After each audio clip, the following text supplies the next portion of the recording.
The International Labour Organization is implementing the European Union-funded project towards safe, healthy and declared work in Ukraine.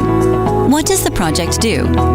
The project helps to approximate national legislation to the international and European labour standards, trains Ukrainian experts on labour relations, occupational safety and health and labour inspection, explains to employees and employers why it is important to declare employment relationships. Thanks to the project, Ukraine will be able 1. To improve safety and health at work, to lower the number of work-related accidents and occupational diseases. 2.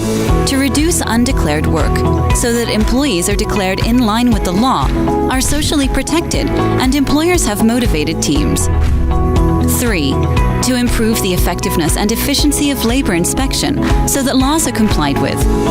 Moving forward together towards safe, healthy, and declared work in Ukraine. Welcome back. This is the second workshop on this series of 4 workshops that are aimed at discussing and clarify some doubts and to look to the best ways on how to better align the SLS draft legal acts aimed at transposing for EU individual directives on OSH. On the morning, we had a session that discussed the draft legal act aimed at transposing the EU OSH directive on minimum requirements, minimum safety and health requirements for the mobile or temporary construction sites. This one will be aimed at discussing the technical recommendations on how to better align the national draft legal act proposed by SLS aimed at aligning national legislation with the EU directive on the minimum safety and health requirements for the workplaces. And then we will have 2 more, tomorrow and day after tomorrow, between 10 and 1 o'clock, that will address present and discuss the technical recommendations on the alignment of the national draft legal acts aimed at transposing EU OSH directive on the minimum safety and health requirements for the use of work equipment, which will be tomorrow, and the day after tomorrow to discuss the technical recommendations of the project regarding the alignment of the national draft legal act proposed by SLS to transpose the EU OSH directive on the minimum safety and health requirements for the use of personal protective equipment. So, welcome. This workshop will be composed by basically 2 parts. Within the first part, the international expert that drafted on behalf of the ILO the technical recommendations on how to better align the draft legal act proposed by SLS to transpose the EU OSH directive on the minimum safety and health requirements for the workplaces. We'll present the main positive aspects and the aspects that should be improved on this national draft legal act. And afterwards, we will address some questions which were raised by the national stakeholders regarding the technical recommendations provided. And of course, there will be part which will address questions and answers that might be put on the table by our audience, either here, offline, on this conference room, or by our colleagues that are watching and following us online through Zoom. So if you want to participate, if you want to put any questions, please do as Sophia suggested, raise your hand in the Zoom, or write Petanya and then followed by your question within Zoom, and we will give you the floor to put your question. So, without further delays, I will present Pedro Brás, which is the international expert that drafted on behalf of the ILO, the technical recommendations to this SLS proposed draft legal act. So Pedro Braz is labor inspector in Portugal. He's labor inspector since 96. He was director of the branches of the Portuguese Labor Inspectorate in Santarém and also in Tomar. He was Inspector General of the Portuguese Labor Inspectorate and also Inspector General of the Agriculture in Portugal. So thank you for joining us, Pedro. So the floor is yours to present the technical recommendations, and afterwards our colleagues from SLS will put you some questions and some clarifications that they need regarding the recommendations provided. So thank you, Pedro. The floor is yours. Thank you. Good morning. I hope you have had a good lunch. Be good. I will then present my second work on the compliance of the draft legal act on approval of the minimum safety and health protection requirements for workers in workplaces, prepared by the State Labor Service of Ukraine, SLS, with the international labor standards. I already warn you that there are common aspects between this work and what I have presented before in this morning. So, naturally, there will be some repetitions. This work was done together with my colleague Manuel Roxo, who, like me, is also a labor inspector in Portugal. I think that on the 29th, as Antonio has already said, of this month, he will present also a paper on personal protective equipment directive. Slide number 2, please. Just like the work I've presented in the morning, these technical recommendations are also intended to promote a better alignment of the State Labor Service of Ukraine Draft Legal Act with the main applicable international and European labor standards and best practices. In this case, the Draft Legal Act is the document on approval of the minimum safety and health requirements for workers in workplaces. In particular, a better alignment with ILO Conventions 187, 155, 161, 81, and 129. And most especially, to promote a better alignment with the EU Council Directive, the Framework Directive 291, and the Council Directive 654, concerning the minimum safety and health requirements for the workplace. It was the first individual directive within the meaning of the Article 16 of the Framework Directive. Slide number 3, please. Also, as I said in the morning, the work is divided in 3 chapters. I will then address the first 2, as the recommendations in detail are found in the main document already delivered. Slide number 4, please. Let me just stress, Pedro, sorry for interrupting you, that the recommendations, the full recommendations are on the handovers of this workshop and are also available on our project website. So you can refer to them. You can jump into our website and easily locate the technical recommendations to this SLS draft legal act. Sophia will paste on the chat the link to the Ukrainian version of these technical recommendations. Then you will find on the first and second part, as shown on this index, the main aspects, main positive aspects, the key aspects to improve, and then the detailed recommendations provided. Thank you, Pedro. I'm sorry. Oh, welcome. So, has the most important positive aspects of the document of the SLS of Ukraine, I would like to give emphasis to several ones, but I would say again, I will repeat some of the aspects that I already mentioned in this morning. The development of a modern legal regulation, aligning national legislation with applicable international and European level standards and best practices in the area of safety and health requirements for the workplaces. It reflects a more goal-oriented and organizational preventive approach as requested by the EU Council Framework Directive and ILO Convention 187 and 155. Shift from an approach based on protection, correction, and compensation to an approach focused on prevention and applying the general principles of prevention applied to workplaces, including the employer's obligation to assess and control the occupational risks. The specification of the employer's obligations on the arrangement and design of the workplaces in order to guarantee a better standard of safety and health at work and to ensure to workers good working conditions.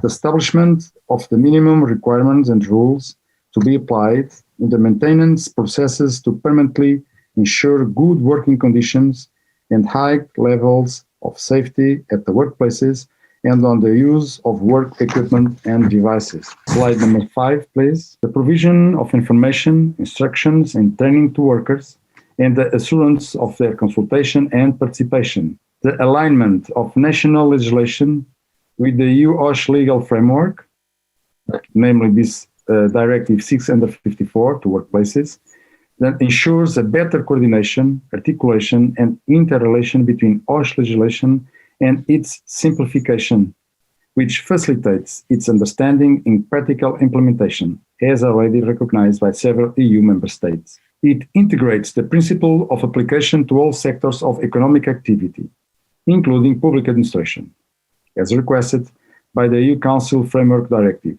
391, and by the ILO Convention 155. So only workplaces whose characteristics are completely out of the standard of a typical building, which are therefore subjected to separate and specific legislation, are excluded. And it reinforces regulations on the obligations of employers regarding workplaces used for the first time, and the larger transitional period for workplaces already in use. Slide number 6. I now move on to the main aspects to be improved. I only mention main ones, the main ones, and I will also mention some common aspects that I already mentioned in this morning to the other document on construction sites.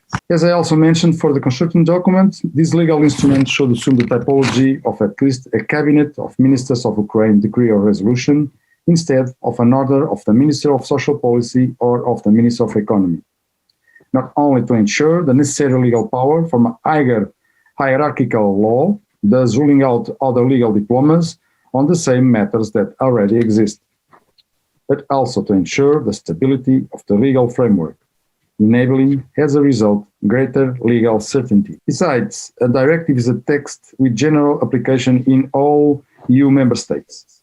By so, its implementation should adopt a legally equivalent instrument. The choice of a higher hierarchical legislative act is adopted by all the EU member states, as shown by the assessment carried out in 2004 by the European Commission. The legal instruments must have the necessary legal power to ensure its effective implementation, overcoming contrary provisions of existing legal acts, as well as to safeguard its sustainability and perenniality, which are needed to ensure the certainty and security of legal system as previously recommended. It is in short about the consistency of the reform of OSH legislation in its internal relations, as well as with the pre-existing legal acts using the hierarchy of laws in an appropriate way. So let's talk about the title once again. The title of the draft legal act, this draft legal act on approval of the minimum safety and health protection requirements for workers and workplaces, as well as the titles of both its annexes, should also be replaced by minimum safety and health requirements for the workplaces, because, in my point of view, the expression protection should be deleted, because the requirements are not just for the protection of the health of workers, but also to secure their safety and prevent their exposure to occupational risks which are not eliminated or sufficiently reduced by other upstream preventive measures. In fact, while protection is focused on minimizing the consequences of a damaging event that already happened, prevention is about avoiding the occurrence of the damaging event from the outset and, therefore, much more effective. And to better align, of course, with the Council Directive 654 concerning the minimum safety and health requirements for the workplaces, The titles were also changed because the safety and health requirements are not of the workers, but instead of the workplaces, as Antonio has already stressed in the morning. The scope of the Framework Directive 391 and all the subsequent individual directives, namely this one, 654, as well as the ILO Occupational Safety and Health Convention 155, are about safety and health at workplaces. Although this directive 654 aims at implementing an intrinsic occupational risk prevention system at workplaces that, in fact, has workers as final recipients, the foreseen rules are addressed and applicable to different stakeholders at workplaces: workers, employers, self-employed persons, compelling them all to an effective management of the safety and health in those some workplaces. Although having workers as final recipients of such professional risk prevention system, because the entire system is intended to ensure the safety and health of those who work in the workplaces, which mean the workers, it will be reductive to state that the minimum safety and health requirements are only applicable to workers. They do not apply only to workers. They apply, besides workers, to all persons, customers, suppliers, subcontractors, visitors, etc., that have an impact on the safety and health at workplaces, as well as to the workplaces themselves. The legal act systematics, structure, and clarity should be improved in order to simplify it, to facilitate the understanding of the legal provisions and their cross-reference within the text, and most especially to facilitate its overall understanding and effective application, and to better align with this Directive 654, namely through the adoption of sections to group the different types of issues addressed, ensuring that each legal norm, command, or provision corresponds to a single and clearly identifiable and hierarchically numbered paragraph, and group provisions related to the same issue into the same article, and ensure that all articles are duly and hierarchically numbered. Slide number 7, please. And namely through avoiding the repetition of legal commands that are in other laws. For instance, PPs, emergency provisions, coordination and cooperation when workers from several companies work simultaneously or sequentially in the same workplaces, etc., because it can give rise to dysfunctional interpretative effects that undermine the legal certainty and security of the legal order. The terminology used should also be revised and better aligned with the ILS and EU acquis, with the international labor standards and the EU acquis. Terms such as labor protection and labor hygiene should be replaced, respectively, by occupational safety and occupational health, that also includes hygiene, which are more suitable and aligned terms. And as I already said previously, the frequently used term protection should also be replaced by the more adequate term prevention, as protection is more focused on minimizing the consequences of a damaging event that already happened, but prevention is about avoiding the occurrence of the damaging event from the outset, and therefore much more effective when it comes to secure the safety and health of workers. Also, as with the civil construction sites document, here too the sanctions for the non-compliance and which state authority has the competence to apply them are omitted. Accordingly, we have the omission of the definition of the state authority that has the legal competence to promote, control, and enforce compliance with its legal provisions. In EU member states, the most common is that the enforcement of the area of occupational safety and health is the responsibility of the General Authority for Labour Inspection, supported by the definition of criminal or administrative sanctions. It is therefore recommended to provide that the central executive authority that implements the state policy on state control of compliance with the labour legislation have legal competencies to ensure the promotion, control, and enforcement of the legal provisions of this legal act, ensuring a better alignment of this legal act with, as I already said, Article 9 of the ILO 155, that says that the enforcement of laws and regulations concerning occupational safety and health in the working environment shall be secured by an adequate and appropriate system of inspection, and with Articles 3 and 6 of the ILO Conventions 81 and 129 respectively, and with Article 4 of the Framework Directive 391. It should also be ensured that the violation of the provisions of this legal act is properly covered by legal provisions aimed at sanctioning such infringement. It is recommended to provide for adequate and dissuasive penalties for the violation of the provisions of this legal act in order to ensure their compliance and to better align it with applicable international and European labour standards, in particular with the Article 9 of the ILO Convention 155, and once again the Article 18 and Article 24 of the ILO Conventions 81 and 129 respectively. Slide number 8. It is also recommended to provide for the date of entry into force of this legal act and its annexes, the implementation of the measures necessary to conform the national legal framework with its provisions in order to ensure its effective application, and indication of the legislation repealed with its entry into force where applicable. Slide 9, please. In the same way as for the construction site document, also here, sometimes the translation does not express exactly the content of the Directive 654, and as a consequence, the proposed legal provisions do not translate exactly what the community legislator intended. For example, the title of the provision of Provision 3 of Annex 1 is electrical equipment. However, the electrical installation describes the physical work involved in installing electrical system into a building. An electrical system within the context of a building is a network of conductors and equipment designed to carry, distribute, and convert electrical power safely from the point of delivery or generation to the various loads around the building that consume the electrical energy. So the concept of electrical installation is broader than that of electrical equipment. The former encompasses the latter. And in the next one, paragraph 3 of the Directive 654, the title is precisely electric installations. The provision 11, doors and gates, paragraph 4 of Annex 1 states, in quotes, if transparent or translucent parts in doors and gates are not made of sufficiently strong materials, and if there is a danger that workers may be injured by fragments of those parts, the parts must be protected from contact with people. End of quotes. Anyway, it is not a question of whether or not the doors are made of strong enough material, but of safe material.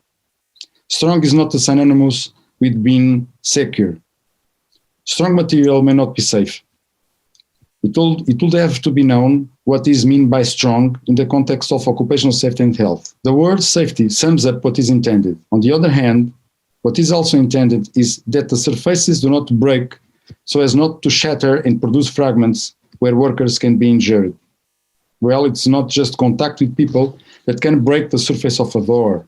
For example, a door can break because it is poorly installed. What the drafting of the directive intends is that they protect these door surfaces not only from the contact of workers, but that they are protected in general. Consequently, the adjective strong was replaced by the adjective safety, and the expression from contact with people was deleted, having headed up against breakage. In the same provision 11, paragraph 6 of Annex 1, the wording refers that, in quotes, doors and gates opening upwards must be protected against falling back, end of quote. With regard to safety and health at work, it is not enough to write that doors and gates must be installed in such a way as to prevent them from falling back.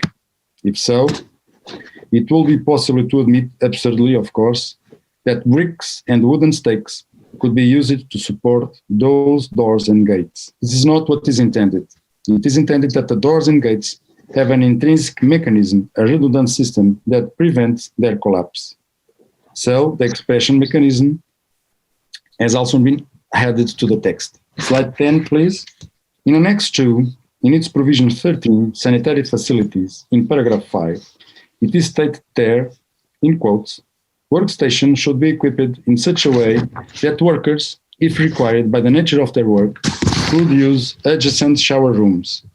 Workstations should be equipped in such a way that workers have special rooms with sufficient number of lavatories and wash basins located nearby.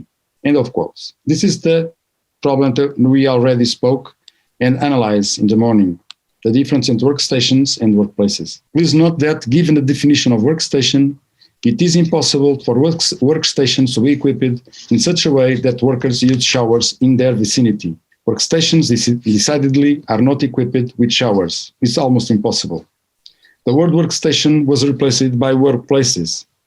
Remember that workplaces include workstations. This misperception between workstations and workplaces sometimes arises in other provisions as well. In provision 14 on Annex 2, in its paragraph 1, the draft legal act mentions, in quotes, workplaces must be equipped with first aid facilities.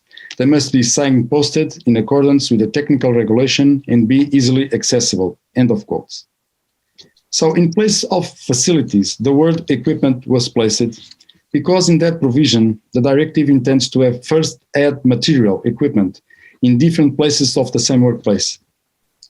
It does not the existence of first aid facilities, which may not even have first aid equipment in workplaces, but instead, we want tangible first aid equipment. Thank you very much for your attention. I expect your questions. Thank you, Pedro. Thank you so much. I would now pass the floor to Ludmila Harchuk in order to put you some direct questions. But first, we have a question from the audience in Zoom to SLS, to Ludmila, regarding procedure. So I will pass the floor to Sofia to share with us the question from the audience in Zoom, so that Ludmila can respond to that. Thank you. Thank you. In fact, it's not a question, it's a small comment from Mr. Stanislav Rodny, who's writing that this draft on the minimum requirements refers to the repealed legal act, namely the provisions on providing workers with the special gloves and the footwear. This is the legal act number 53. Ludmila, please comment on this and then ask your questions. Good afternoon, dear colleagues. Let me recall the historical events. This draft was being developed in 2017-2018. Because Ukraine was going to sign the AA association agreement. Therefore, there is still a referral to the repealed legal act, and we have implemented the Directive 656, by the way, instead of this order number 53. We did not finish the implementation of this legal act because as of now, our legislation is not aligned with the European Union in the part even of definition of workplaces and workstations, for instance. Today we've got multiple interpretations of these terms.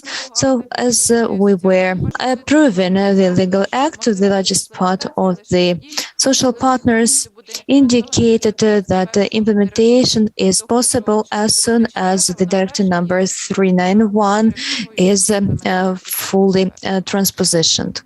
Now we would pass to some questions that are already drafted. We ask SLS as the proponent of the draft legal act to press some questions to be addressed by the international expert, by Pedro Brás, regarding some needed clarifications regarding the technical recommendations. So I would refer to Ludmila so that she can put directly the questions to Pedro.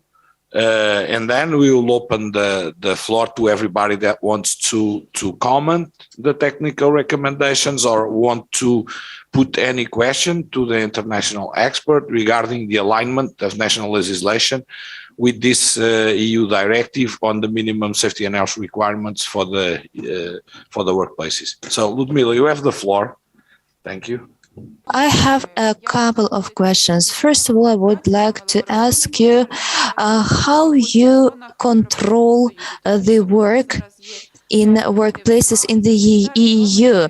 I mean the laboratory control, because now we have certain sanitary standards like admissible level of noise, of pollution and so on. So what is the frequency of such controls? What are the legal acts?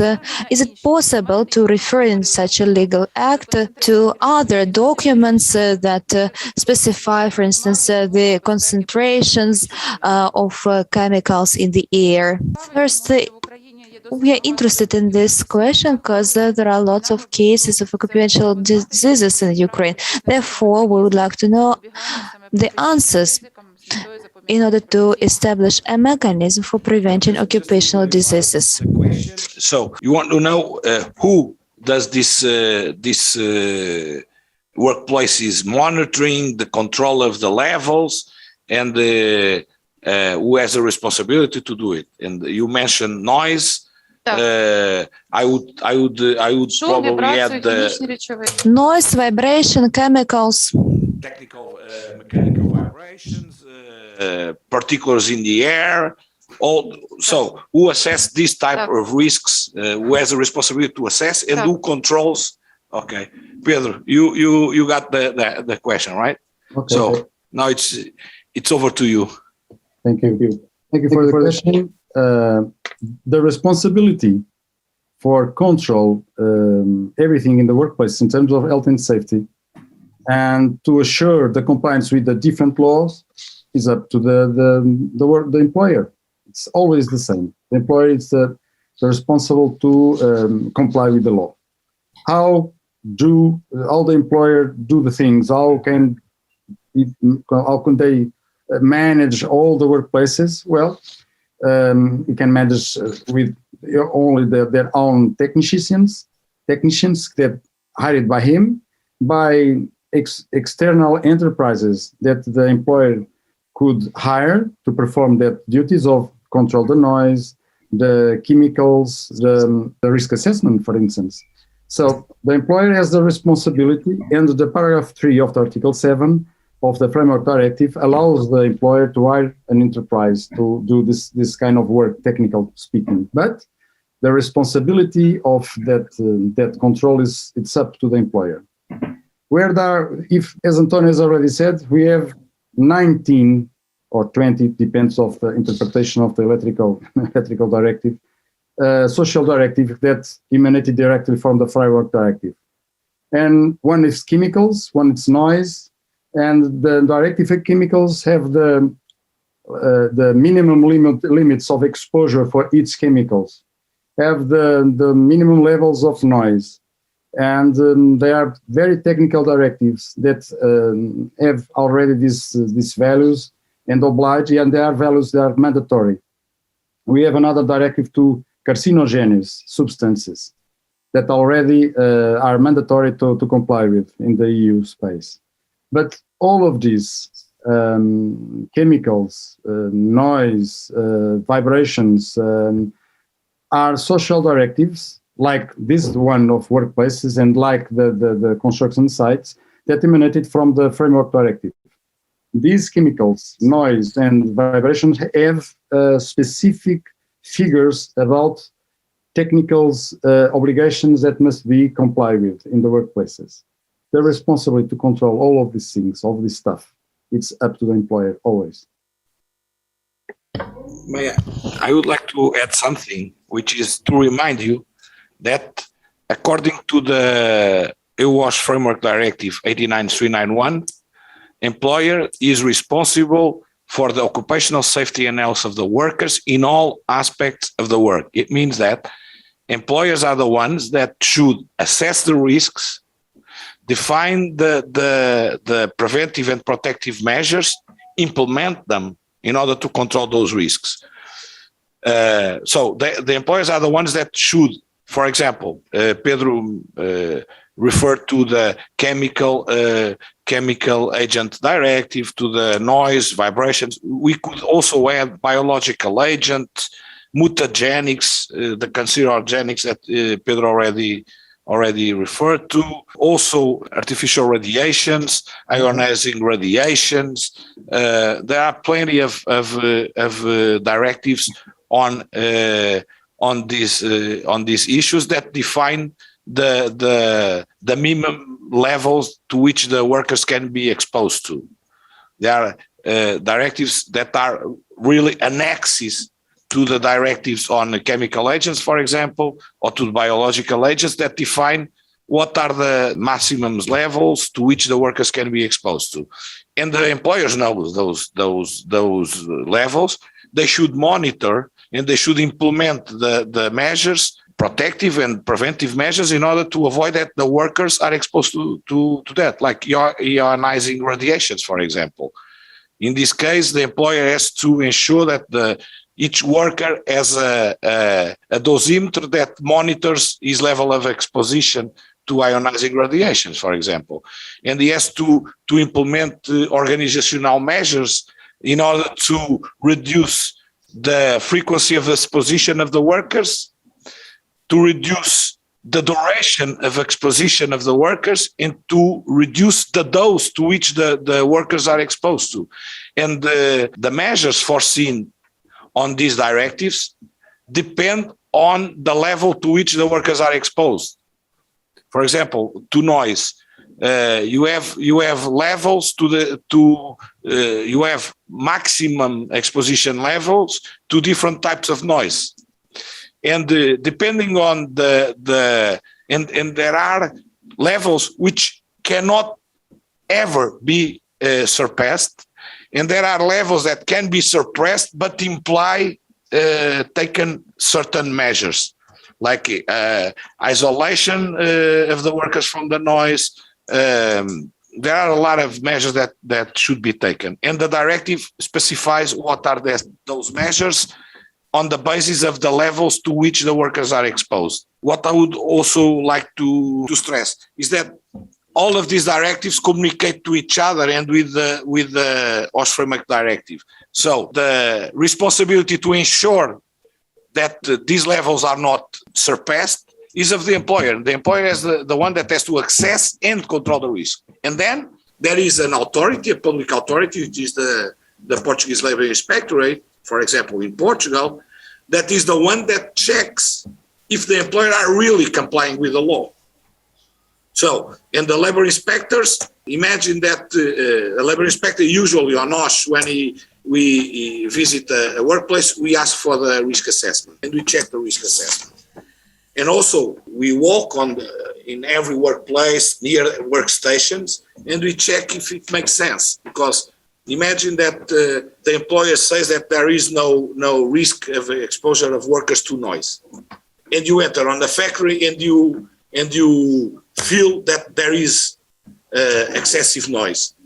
And if he didn't consider that on the risk assessment, you should notify him immediately to assess the risk. And then you jump there again and you check. And if you don't believe, you can ensure that will be done by an accredited laboratory. If you have doubts about the service provider that measure that noise on behalf of the employer. Because, as Pedro said, employers has to comply, has to ensure that the risks are assessed and controlled. But the directive doesn't tell them how they should do it. The directive says that they have two alternatives. Either they do it by their own means, or if they can't, they have to subcontract specialists to do it. But in any case, either they do it themselves or they subcontract, they remain always the responsible. And that is said on the OSH Framework Directive.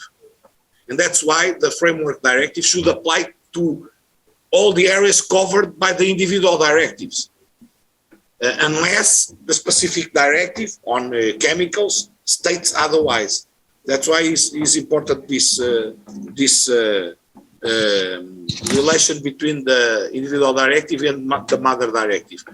But in any case, they remain always the responsible, the employers, and the labor inspectorate can go to the place. He checks the risk assessment. If he doesn't agree with that, he can notify the employer to do it again, or if he has doubts regarding the results of the risk assessment, he can ask to a public authority to check if the figures are correct, and if they are not correct, he can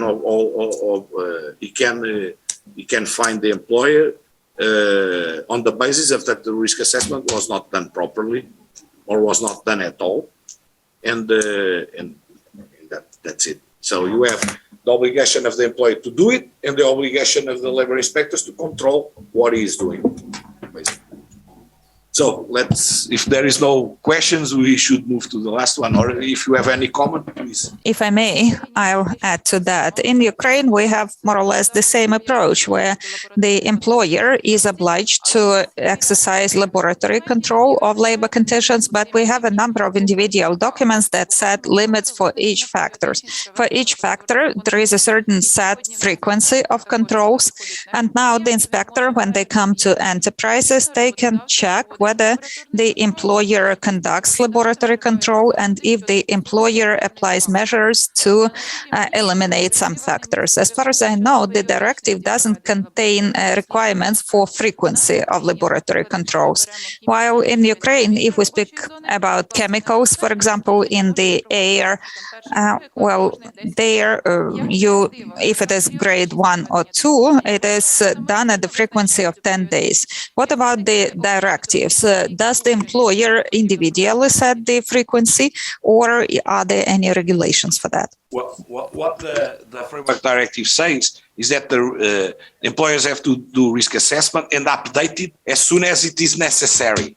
That the general provision is risk assessment should be done, and should be done before the decision of the measures that the preventive and protective measures that should be taken. And it should be updated as soon as it is necessary, either because there is a new product, a new raw material, a new process of production, or a scientific development, whatever. So, but again, the directive is not prescriptive. It doesn't say every step that you want to say. The directive is focused on the result. So the risk assessment should be always up to date. So maybe 10 days is too much time, even. You see, it depends. It depends on what is the reason for updating the risk assessment. Imagine that the company do a risk assessment today, according to your legislation, which is very prescriptive. It has to do it only 10 days after. But imagine that between these 10 days, they start to use ionizing radiation products, for example, processes, or they introduce a new chemical. According to the EU directive, he has to assess the risks of that new raw material before he starts to use it. So it's not 10 days, no, it's before starting to use it. So, because the directive is focused on the result, not on the process. And there was something else that I wanted to say. Oh, it's disappeared, I'm sorry. I will remember afterwards. So, so you can, Pedro, you want to comment something? No, the risk assessment, it's mandatory always that I change my layout with the equipment, with the machinery, with the product, with the raw material. It's like a construction site. If I have a different front of work, completely different, unexpected, I have to do a risk assessment. And if my manage, the owner of the enterprise wants to do another product, he will be bought. He will buy another equipment, new equipment, and before implement and deploy the equipment into factory, you have to do a risk assessment. It's always the principle. Nice, like the noise. If I have a noise that results from a certain equipment, and I have already have the risk assessment, but imagine that the equipment is wrecked. It's not already good to function, and I have the equipment in my factory. And when I arrive, I have the sensation that the noise is different. Previously, the employer had to have done the risk assessment. So it's a question of change the situations daily in the workplaces. This is the main reason to do another risk assessment. And I remember what I want to say. So, in general terms, the EU Framework Directive does not establish frequency for risk assessment. It says that it has to be done and it has to be updated all the time. But the specific directives on chemical agents, on ionizing radiations, on exposures to ionizing to biological agents, to noise, to mechanical vibrations, to electromagnetic fields, to whatever, depending on the level of the risk, of the noise, of the vibration, of the exposure to electromagnetic fields, to biological agents, or the type of biological agent, if it is category 1 or 2 or 3, it depends. Based on that, the frequency of health checks are different. It can establish different frequencies for example, for the risk assessment, but in terms of conditioning. If this is verified, then he has to assess the risks.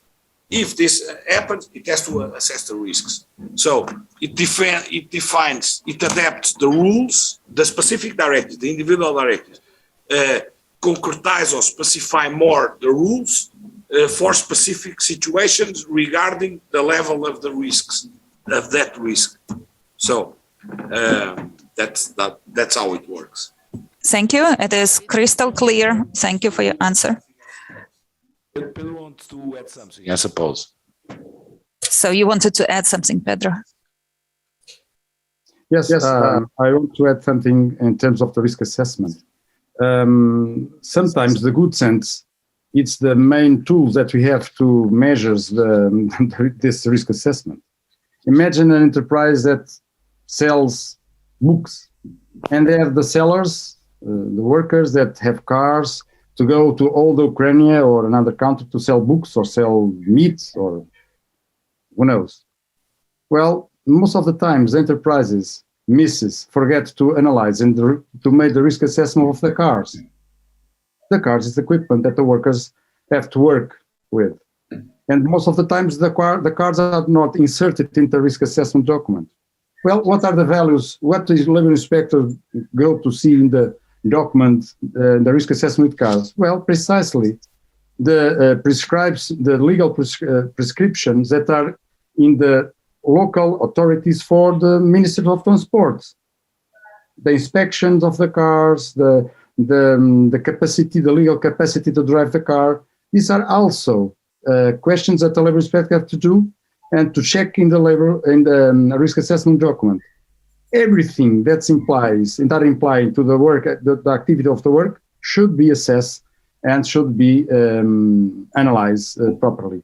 The cars is an example that we don't have, except the equipment directive. We don't have a specific directive to cars. We have an equipment directive, but of course, each country have such more demanding rules for the cars. You have to check if the rules for the cars are complied with or no. So, Luda, let's move to the next question. Or if you want to... Me personally, I don't have any more questions. It is crystal clear for laboratory control. It's clear. I agree with all the other comments. And the final version of the Act will only be available when we have that law adopted. And we will ground on that when we develop the minimum requirements, because we cannot do it otherwise. Because now we develop a draft, tomorrow they make amendments. So we need to wait until the law is adopted. Only then we can continue working on this document. Thank you. Thank you for your recommendations. They're very helpful. We will take them into account. We will get there. So we have another question from Zoom. We will get back to there in a bit. I just want to tell you that you are right. It does not make sense to SLS or to the Minister of Economy to submit the draft legal acts aimed at implementing individual directives while the OSH framework directive is not adopted. Doesn't make sense. because the EU-OSH framework directive is the mother directive, and all of them are linked on this one, and this should be the first one to be adopted, and then the other ones, because we are not transposing directives that have no connection or interconnections with anything else. No, we are aligning with an architecture of laws, of regulations. That's why we talk about a framework.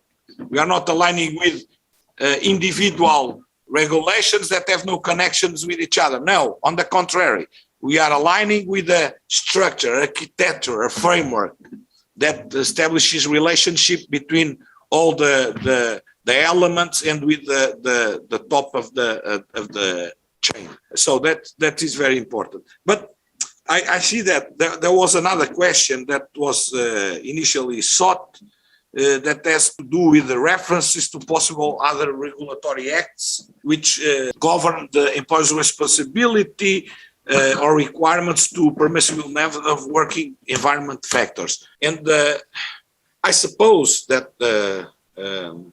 Pedro could address this, because if I understand, the question would be if this draft law can refer to other individual directives regarding specific risks or other bylaws or other legal acts that also has to do with OSH. And I think so, because as you can see on the draft legal act, it refers to, for example, safety and health signs that should be in place at the workplaces, but it also addressed other. But I will send this other question to Pedro. Is the third one on the agenda that you might want to address, and probably the second one also, and then we'll go back to that question of our colleagues that are watching us from Zoom. Of course. So over to you, Pedro. If you could address the other two questions on the agenda, I would be grateful. Thank you. Tayorek, in terms of academic point of view, I think there are no problem about that if these provisions must not prejudice application of the preventive health and safety at workplaces, and if the entire diploma should, if the entire diploma should be more demanding to the workplaces and not prejudice and confuse all the implementation of the health and safety provisions in the field. So technically, it could be done. I think it's very difficult, because you have to move on and think about who are the public authority to enforce these provisions in the field. Imagine that you have an environment prescription. It's possible. I don't say that it's impossible. And you have also the working safety prescription. So, and I know that some environmental questions are related with the health and safety questions, namely in the terms of the health questions. Health questions and environmental questions are straight related. But I think technically, I don't think it's very easy to do that, because we want to enforce this kind of prescriptions. And who are the authority responsible to enforce the prescription with, for instance, chemicals in the water? Well, it's the environmental inspectors or the labor inspectors. Or we have a public authority with the common competencies that are labor inspectors, social security inspectors, and also environmental inspectors. I don't know. I think in terms of academic thinking, it's not impossible. Practical speaking, I think it will be very difficult, because it could be very confusing to enforce that in the field, and also confusing for the employer. Technically, it should be a very, very right and technically suitable document, very well done. It's very difficult. It's not impossible in my opinion, but practical speaking, it's very difficult. I don't advise that. Another question that is on the agenda is whether who exercise regular supervision provides technical maintenance and inspects operability or protective equipment and devices intended to prevent or eliminate hazards. So what I understand from the question, but Luda might clarify to us, is that what SLS wants to know is who exercise supervision. So I suppose Labor Inspectorate also provides maintenance and inspects the operability of the protective equipment and devices intended to prevent or eliminate hazards. That would be the question. So, Pedro. In terms of who provides the technical maintenance and inspects operability of protective equipment and devices, well, it's employer. It's always the same answer. The responsible for this kind of stuff, maintenance, is only the employer, not the owner of the devices, but the employer that uses that devices are the responsible for the maintenance of these devices. Of course, we can think about, with this question, we can think about the PPEs. So I give some protective equipment to a worker, boots, for example, helmet, and he has also the responsibility to care about the safety equipment that are distributed to themselves. Well, yes, but it is necessary also to give to the workers not only the protective equipment, but the training to use that equipment and the moments in which this equipment are mandatory to use. After that, I can only blame a worker about the misuse of protective equipment after an inquiry. I have to give to the worker the right to defense and to argue about and to present other arguments not to the employer. But to arrive to the responsibility of the worker, we have to mandatory in terms of mandatory speaking, we have to check all the levels of responsibility. And the first one is the employer, because to make a worker responsible for the misuse or for the destroying of protective equipment, well, I have to show and everything all right with me, the training with the workers, the information with the workers, the maintenance of the equipment with the workers, the proof that I give that training and that information, and that everything in the workplace is already good in terms of working safety. So I repeat myself, this kind of responsibility is always to the employer. I would just add that although labor inspectors control the labor inspectors should not, of course, ensure the maintenance of the PPEs or the maintenance of the collective protective measures. They cannot do that, but they can check if they work properly. For example, a labor inspector goes to a factory, he sees that the workers have earphones to eliminate the noise. Well, they can check if their expire date already passed or not. They can see the model and check if, for example, the type of earphones to eliminate the noise depends on the type of the noise and on the frequency of the noise. So there is no such thing as one type of headphones fits all the needs. No, they have to be selected on the basis of type of the noise that they want to reduce. So on the basis of the risk assessment, there should be suggested what should be the earphones that the employees have to use. And imagine that the labor inspector checking the workplace safety and health conditions, verifies that the earphones that they are using are not the ones that are advisable advised on the risk assessment. So in that case, he can act because the employer is not providing the adequate personal protective equipment, or if the labor inspector checks that they are not being submitted to proper maintenance. So the employers have the obligations to assess the risks, identify the protective measures, provide the workers with those protective measures. There might be PPEs or it might be collective protection measures, but they have to be in place and they have to be operational and they have to be maintained. And who should do that? The employer.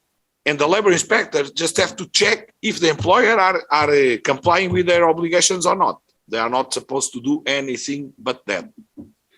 Or they can advise the employer how he should maintain it, what should be the equipment that should be used because it's better than the one that he is using.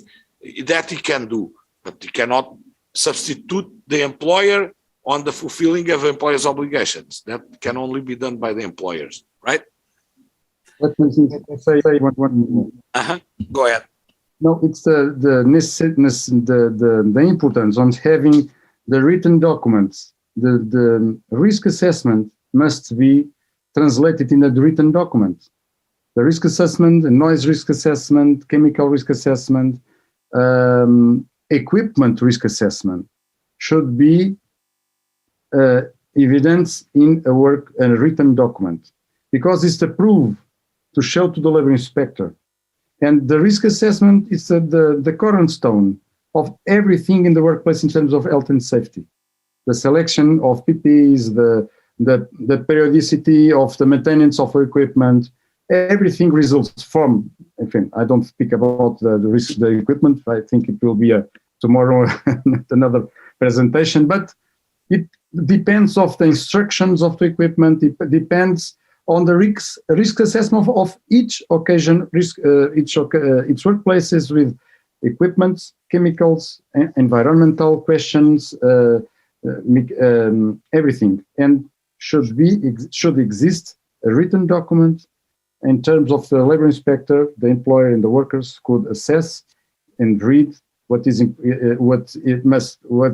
each one must do in their workplaces, and has a proof to show to the labor inspectors, into the social partners, to the workers' representatives, for instance.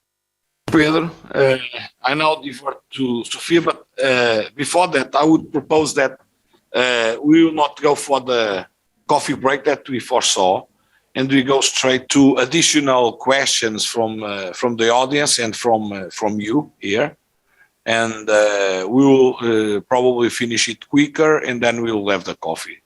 I suppose it's if no one opposes to that, I would propose that.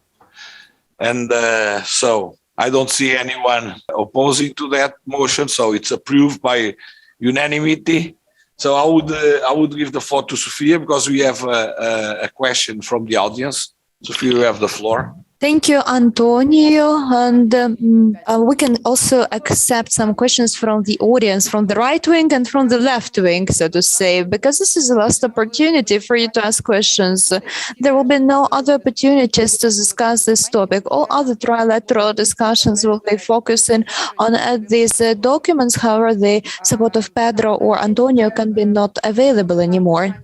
And now I'm reading the comment from Stanislav Rodny, a very active participant. His camera is off now, but the question is here. I'm going to read it slowly for the interpreters to interpret it. So, paragraph 12. According to this paragraph, the representatives of trade unions have a right to request from employers to take appropriate measures and to come up with proposals for minimizing the risks for workers.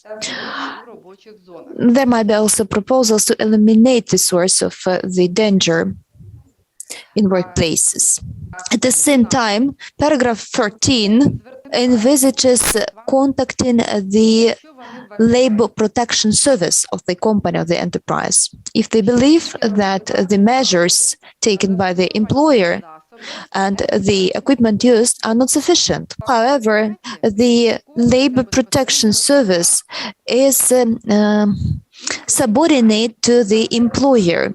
So the question, is the state authority meant here in this paragraph? State authority, some controlling authority, instead of the labor protection service active at the enterprise. So in the paragraph 13, we read the labor protection service, but maybe they mean the state authority, some controlling authority, controlling body. And Pedro, we are looking forward to your response. Pedro, did you understand the question? I understood the question. It's about, it could be an overlapping between the mission of the service, the service of health and safety of the owner, the request of the representatives of workers, and the mission of the labor inspection. If I understood the question is, how can we manage that? If the worker representatives don't have success in terms of give their advice to the employer. If I understood what can the representatives doing, what can the labor inspection doing? I don't know if I understood correctly the question. Now I'm looking at Stanislav. Please nod if we understand your question properly. You can also turn on your mic and ask your question or raise your concern. So look, the question is that we have to complain to employer about incompliance committed by employer. So the labor protection service exists at the enterprise, and if we complain, this means that we complain to the employer himself. In the paragraph 12, we read that the representatives of trade unions or some delegated persons have this right. If there are no representatives of trade union, then there might be authorized person, and this authorized person may request the measures to be taken. And in the next paragraph, we read that the representatives of the trade union can contact the labor protection service, which is active at the enterprise. So this paragraph number 12 is about trade union. And in the paragraph 13, the trade union raises some concerns or complaints in front of the labor protection service of the company, of the enterprise. You understand the question? So basically, the question, I suppose, has to do with the idea that if a representative of a worker or a worker himself makes a complaint to the OSH service of the company, probably it won't be dealt with because is a service of the company. The company can just ignore the complaint. I think this is more or less the message. There are, as I see, two key points here. Autonomy of the OSH experts within the company from one side, and the other, not forgetting that according with ILO Convention 155 and also with the OSH directive, employees and their representatives can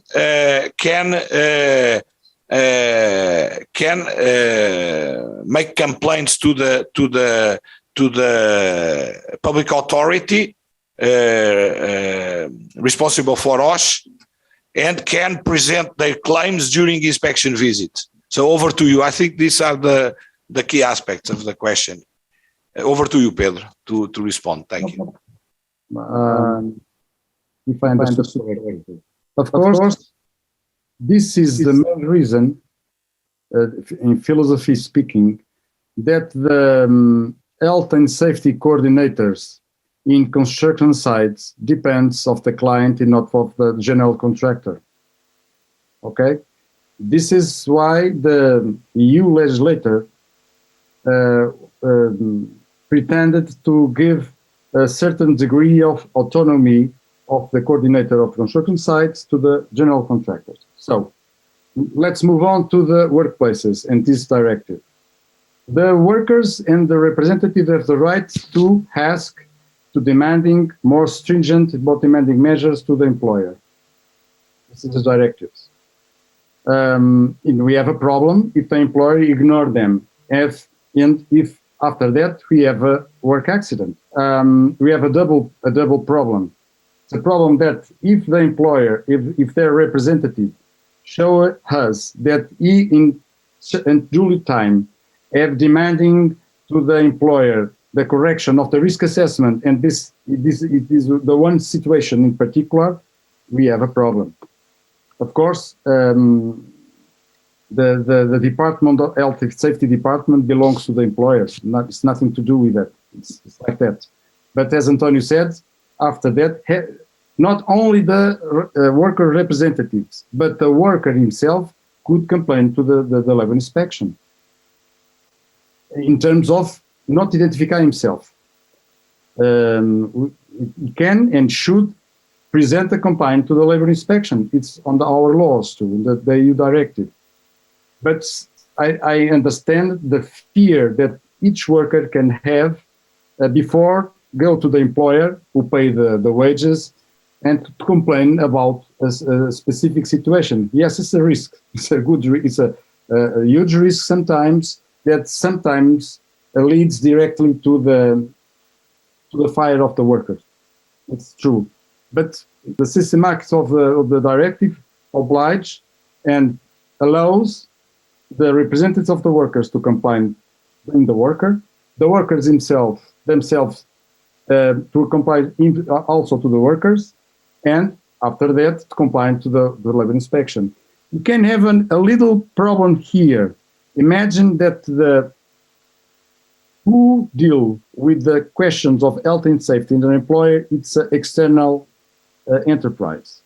An enterprise hired in the terms of the number 3 of Article 7 of the directive, the framework directive, an enterprise of health and safety that complies and do all the things that the worker is responsible in terms of health and safety. Sometimes the worker complains to that enterprise, and the technicians of that enterprise become very nervous because they are not labor inspectors, they are not employers, and do they know how to deal with this question? It could happen also. In this case, the mission of that enterprise is going to the employer, not mention the name of the worker, and transmit to the employer the problem that the representative of the worker have previously said to the technician of that enterprise.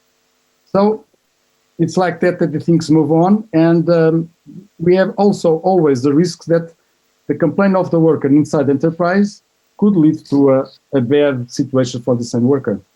I would like to add 2 or 3 aspects that we should consider. First of all, the fact that in that case, the EU Framework Directive put some kind of provision that is aimed to address that, which is that ensures the autonomy of the OSH experts on the enterprise.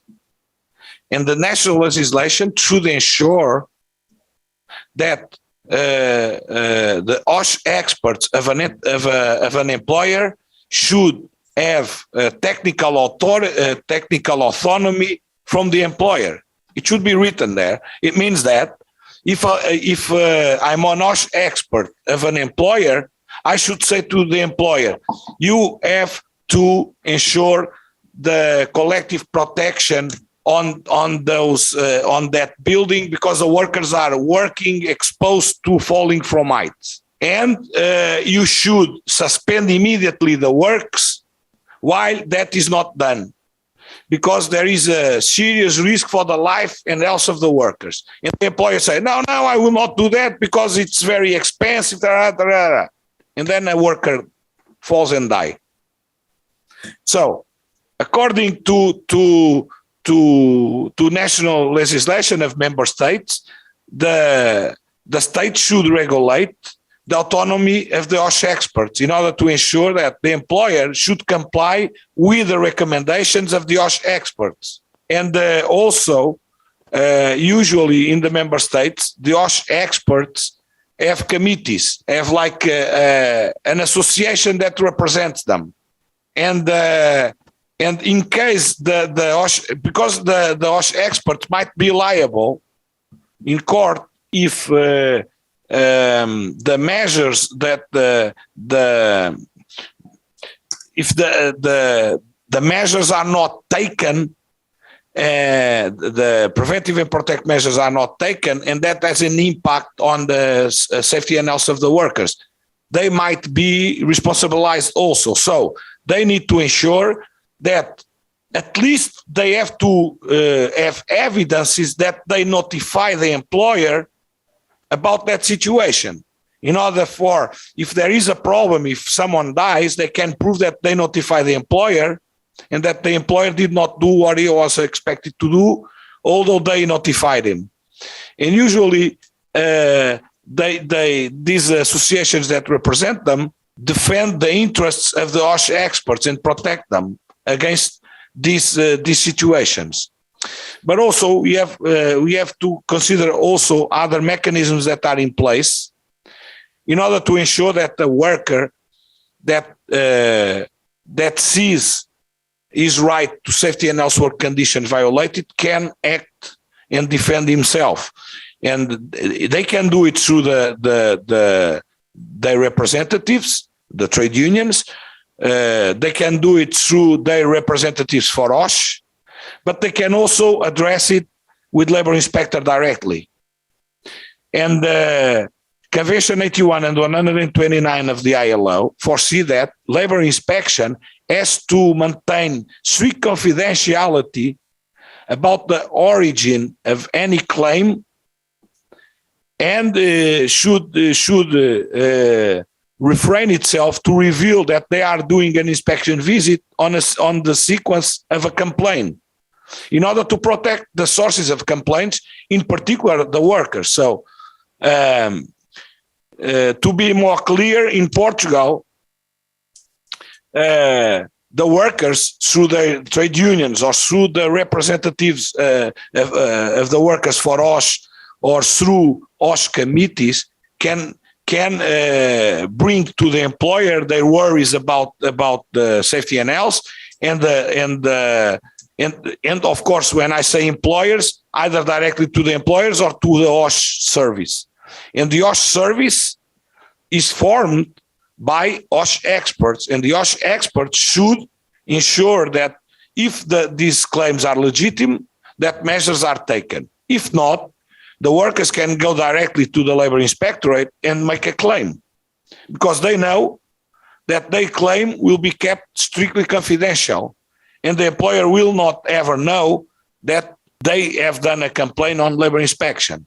So, and that is an assurance for the worker in case the employer do not do what is expected to do. So that's it. So I think we addressed the question of Stanislav, right? So I would, I think the guys here I don't know what is happening because people online are more active than the people here, gathered here. So I don't understand what is going on. So guys, don't be afraid, don't be ashamed. Just let's go. Just put your questions. If you have any doubts about the legal act, the recommendations, the directive, please. You have to take the opportunity to have Pedro here, which can clarify your doubts. Or no, or not. We'll see. So come on up. Don't be ashamed. Don't be. Come on. Any more questions? No more questions. Well, we are finishing pretty early today, which is good. But I would defy you to put some questions to Pedro, or to myself, or to Luda, on these technical recommendations about the minimum requirements for the workplaces. No one? Nema. Okay. So, well, okay. So, as Lud already pointed out, there's no point on adopting or submitting this draft law, this draft legal act, to CMU to transpose the directive on the minimum OSH requirements for the workplaces, while the OSH directive is not adopted. But my question to Ludo would be, from the SLS point of view, what are the expected next steps? Because to my mind, you have to submit it to Minister of Economy. Minister of Economy will have to go through it. We'll have to consult social partners. Then we have to submit it to CMU. So from SLS point of view, how do you see this process? We are going to introduce the amendments in view of the technical recommendations. Then we will submit it to the Minister of Economy, even though we don't know when the time comes. So we will see, because there may be different situations. Then the Central Executive Authority, the respective ministry, will consider this document, come up with comments. If they approve it, we will send it for coordination with other central executive authorities and social partners, and only after that it will be possible to submit it to CMU. This is a general procedure according to rules of procedure of the cabinet. Let's hope that the OSH draft law is adopted anytime soon, because otherwise this pipeline of draft legal acts to transpose the individual directives will be queuing. So, and in that respect, I would suggest, in order to streamline the procedure, that the part on state supervision and control of compliance with labor legislation, which is on the final provisions of the OSH draft law, would be taken out. Because, by the way, there is another draft law on state supervision and control of compliance with labor legislation. So there is no point on having a draft law on that and then a section on the OSH draft law in the final provisions, altering the same matter on the current labor code. Doesn't make much sense to my mind. And what might happen is that probably there is consensus around the OSH draft law regarding the Minister of Economy, trade unions, and employers' organizations, but they will not adopt it, they will not push it, because they don't agree with the part on labor inspection, which is, by the way, not the focus of the law. So it doesn't make much sense to my mind. So I would suggest that the Minister of Economy and the social partners think a bit about that, because otherwise this draft law will take a pile of time until it so we are pretty much on the end of our agenda. We covered all the topics. There are no additional questions. We already understand what would be the next steps. So revision of the current draft in the light of the EU-ILO project technical recommendations, then submission to Minister of Economy, and eventually from the Minister of Economy to CMU for adoption. I would now give the floor to Sofia Letven to address some housekeeping issues and to show how you can navigate in our site to grab the information needed on these technical recommendations. And of course, I take the opportunity to thank Pedro Brás for his participation, for his technical recommendations.